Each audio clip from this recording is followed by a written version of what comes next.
back to GTS Garage. As you can see, we're back in sunny Surrey. Now that's about the 4th time I've tried to say that, and that's the only time I said it correctly. So we are back in sunny Surrey. So probably the last 9 days we've spent in Scotland. So I rode the bike up, which was absolutely stonking. Rode the bike up last Thursday. So today is Monday, not last Thursday, but the prior Thursday to that. Thursday before that. So took that up. That was on the 4th, I think, 4th of August.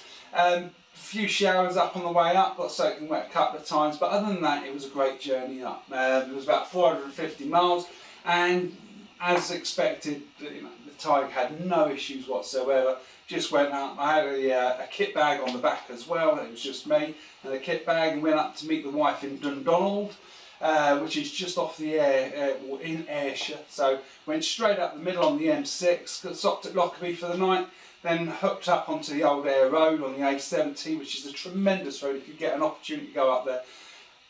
Do you know, I'm going to be honest with you, you would love to be a biker in Scotland, because the roads up there are phenomenal. If you've not been there, thoroughly recommend. As soon as you get onto the A74 up towards Glasgow, just ride up from probably Carlisle, from Gretna, I would say, all the way up to the A70 turn off just before Stonehouse, and it is the most wonderful road, especially at a certain time of night. If you get back at 7 o'clock, all the lorries have parked up and there's nobody else on it.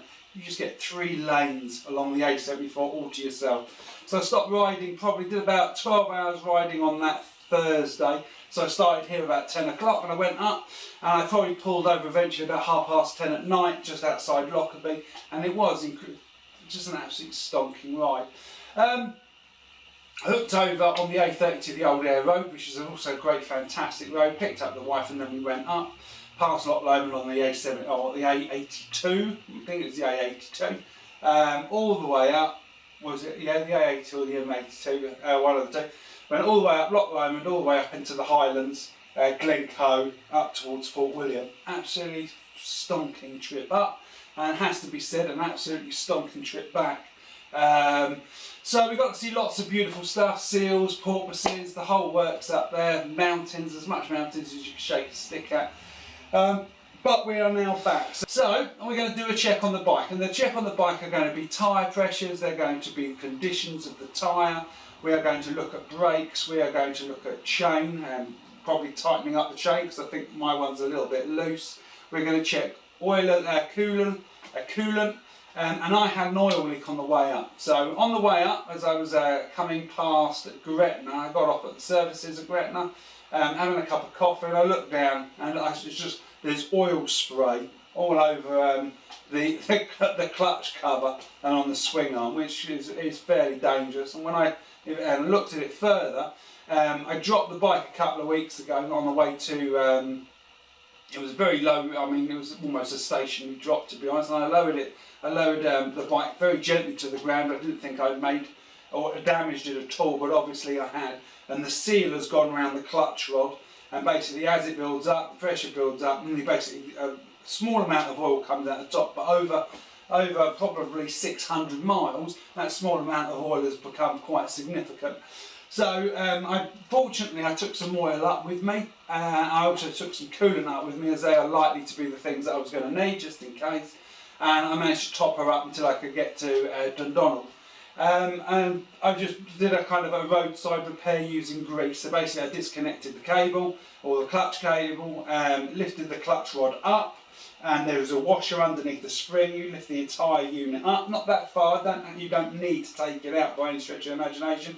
And then I just packed grease in there, just all the way around. Then I dropped it, and it obviously made a vacuum, so the grease on both sides made a vacuum. The weight of the rod itself was enough to seal it, and that sealed the oil leak successfully. And I did another, I don't know, I did another probably 800 miles on that fix, and it's still not leaking today. What I do have, and I'll show you as I go around, is basically the grease is mixed with the oil, and it's just almost a permanent repair at this point, but it's not. I do need to get the clutch rod changed, and it's probably been caused by a bend in that clutch rod, so the seal isn't snug any longer. So let's crack on, enough of the waffle. I'll take a couple of slurps of tea. Start with the tyres first of all, because it's a nice easy place to start. Now, once you've identified which is up, now for this you are going to have to refer to the manual, so get the spec for your manual, look up online, go to the forums, and it will tell you exactly what this reading is supposed to be.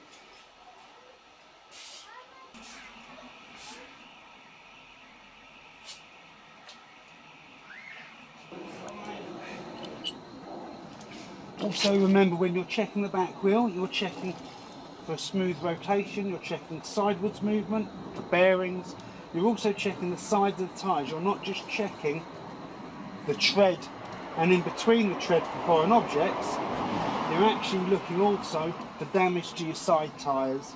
So as you just move them around, just examine you've got no tears, splits, you've got nothing sticking out.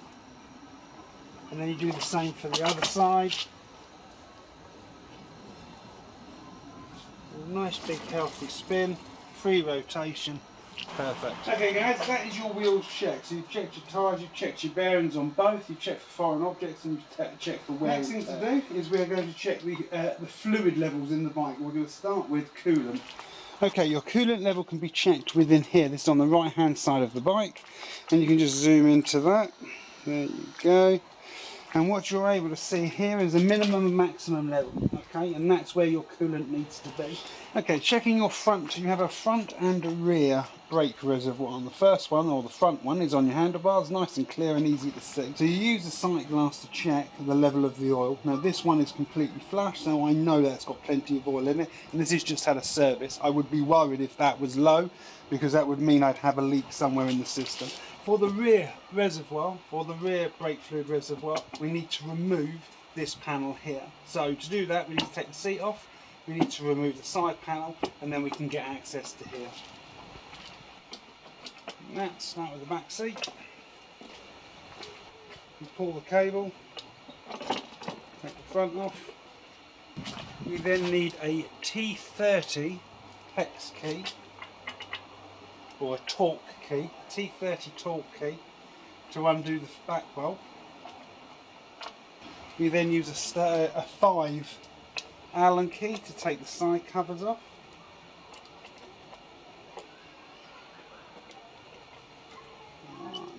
Again, keeping them safe.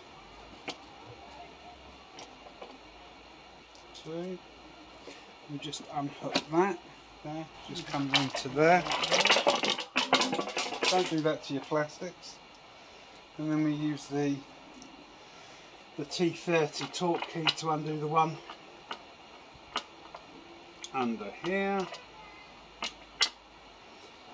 And then we just take the plastic out, and it just comes a little rubber bung at the bottom, and that comes off there. So with the covers off, you can now see the reservoir bottle. And just go into there. The easiest way to do that, you have a lower and an upper, and you just, so I'm not going to worry about that, but there is a line there, so that is checked. Okay guys, now we're going to check the brake pads. Now I've never had a grub screw seize up on me, but this one did. Now the first thing to do, if you're going to get, if you've got a grub screw that's not going to come out, you can mince them quite easily. Don't. Get yourself an impact. Make sure the bit at the end is the correct size, and use an impact driver just to give it a couple of hard smacks. If you don't do that and you rinse it out, you just give yourself another job, and it all gets really difficult from there on in. So I've released this one with the impact driver, and I shall now take it out. They don't make great screwdrivers, it has to be said, but it will do. So wheel screw, we then get a 5mm Allen, and I'll release those.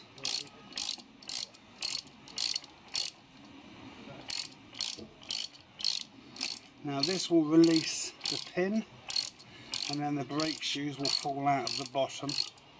And what you're looking for is the vibration clip. Now there's a vibration clip there, and you need to make sure that you put that in the right way. But you don't need to take the calipers off to check the disc brakes, or the disc pads, or the brake pads even. So probably don't need the ratchet one now. You can just put that in and just continue putting your hand underneath. Now, when I was doing the impact drive on the grub screw, I picked up a load of that, and I'm hoping you can see that. And that is brake dust, so I'm expecting these to be fairly bad and need replacing. That's a good sign that these haven't been done in a while, regardless of what the servicing has been said. Okay. So, put the hand underneath to catch the discs. And we pull. Okay. So we've got a corroded pin. We will get a bit of sandpaper and tidy that up. And we'll take a look here. Pin, grub screw, put safe. And let's have a look at what we've got. Now,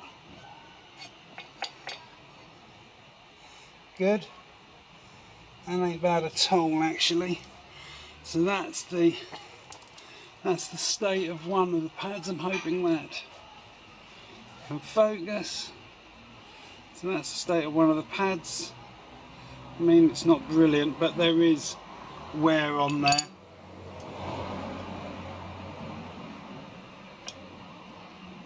Keep that retaining vibration clip there, and drop that down, and you can see the state of that, hopefully. So it goes in that way, so it's just basically a hook, and then it hooks underneath. So hopefully we can get that cleaned up, and put that there.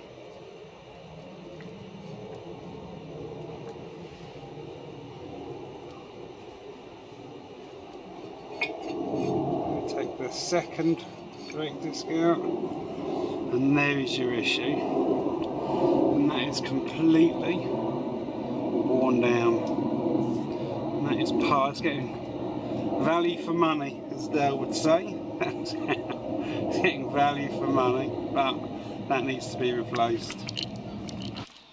Okay, so I've just taken the brake caliper off, and let me just move that round. There you go. Absolutely minging. So I'm going to give those a clean up before I put the new brake pads in. So let's crack on. The pin in the drill and just do it the quick method. I was hoping the water would be just as effective, but it's not. So we're just going to use one of Dell's tips.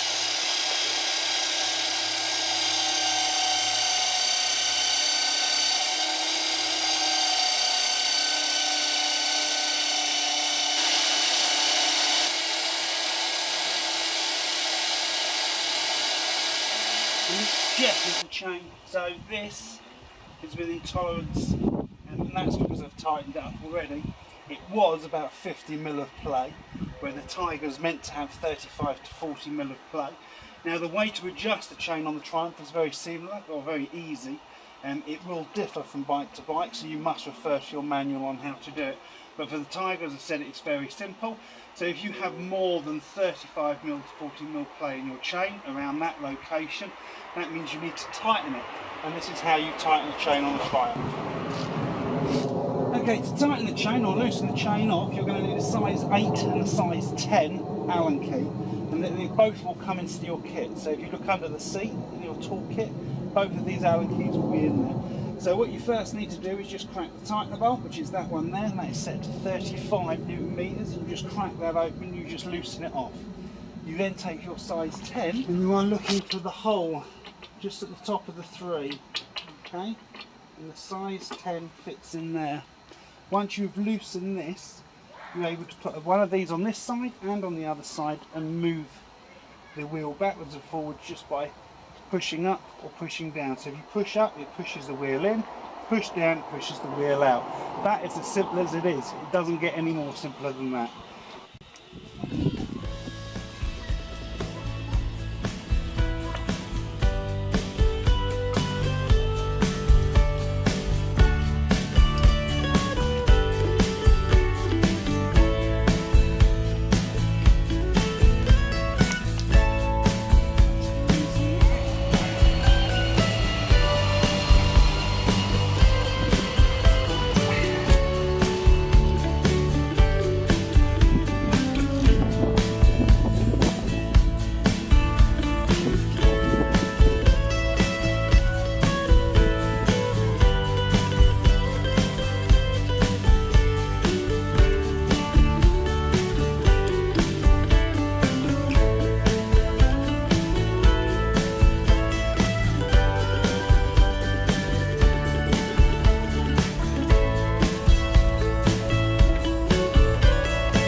Okay, the next stage is going to take some 3-in-1, just some normal oil, and just go through the moving parts. Just the pedals.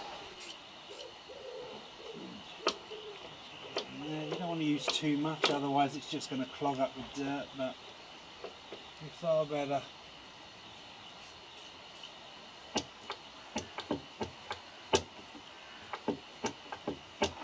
We'll do the other side.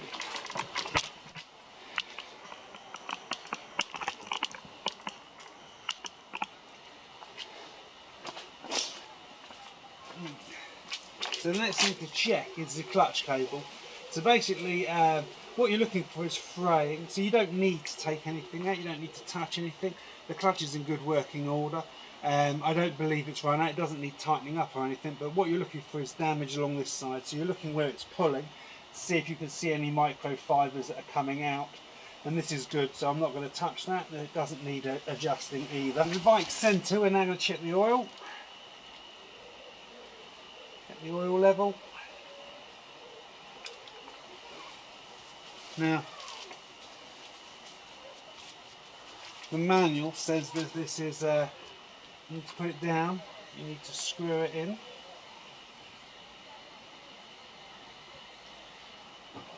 Undo it.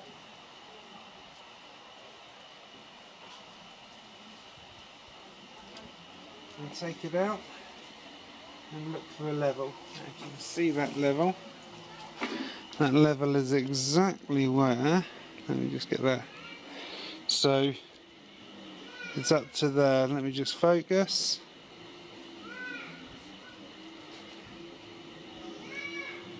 There you go. So it's up to the correct level, which is there. Okay, once you've checked the oil, you can actually, on the tissue, you can take a look at the oil, look at the colour, and you can estimate if it needs changing from that. Now that's nice and light, it's not dark, it's not bold, so that's good oil, I won't change it.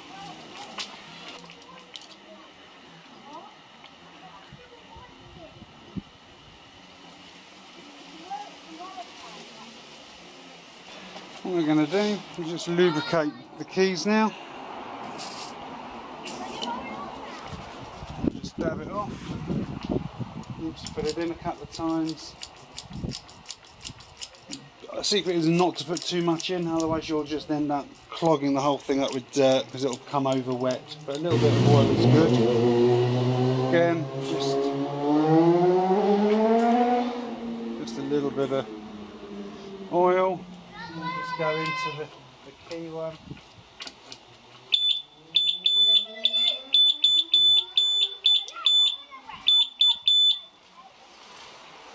And then again with the pannier key. Not too much, just a little, wipe the excess off.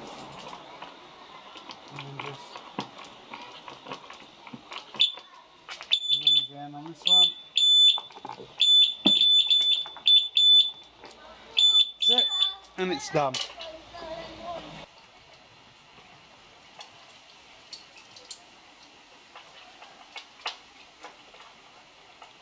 So we're just going to undo the seal, we'll undo the clamp at the end, drop the clamp down, and then we're just going to slowly but surely raise this up. There we go, you can see the dirt and the rubbish. There you go. Going to check that seal, make sure there's no grease there, which there isn't. That looks good. Nothing wrong with that seal. Otherwise it's caked with dust, but you can see everything there. A little bit of rust in there, but it's all good.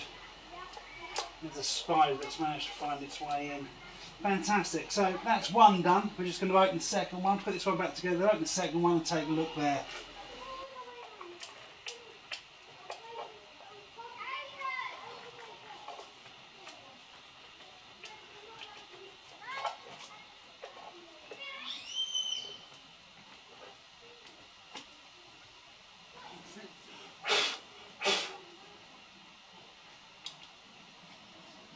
And that's dry, nothing wrong with that.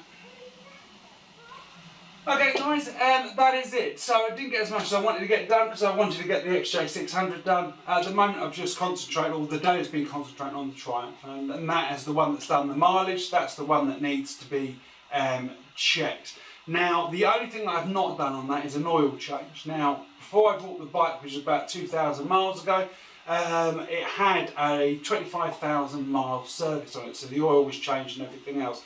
Now I've taken an oil, or a reading from the oil, and the oil is not dark in colour, it's very light in colour, so I'm not concerned about the consistency of the oil in there.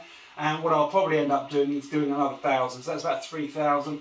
I'll probably end up doing an oil change about 3,000 mile mark, because some good oil is in there. But everything else I've kind of done. So the front brakes have been checked, the rear brakes have been checked, I've cleaned both.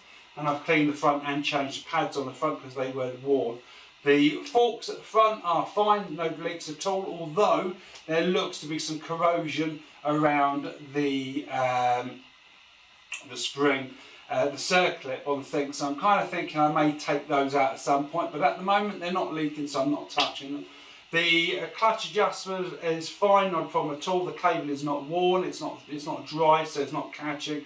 And there's plenty of adjustment back in there, so I don't need to change that. The chain is now clean, and I've checked the chain for wobble sidewards and the ability for it to bunch up, which would show there was wear and tear on the ring parts on the inside. Where they become oval, you get some movement that way, and there isn't any, so I'm confident the chain is good. The rear sprocket is good. The front sprocket could do with being changed, probably in about another 100-200 miles. But I'll probably just end up ordering it for the sake of 15 quid. It's just not worth waiting.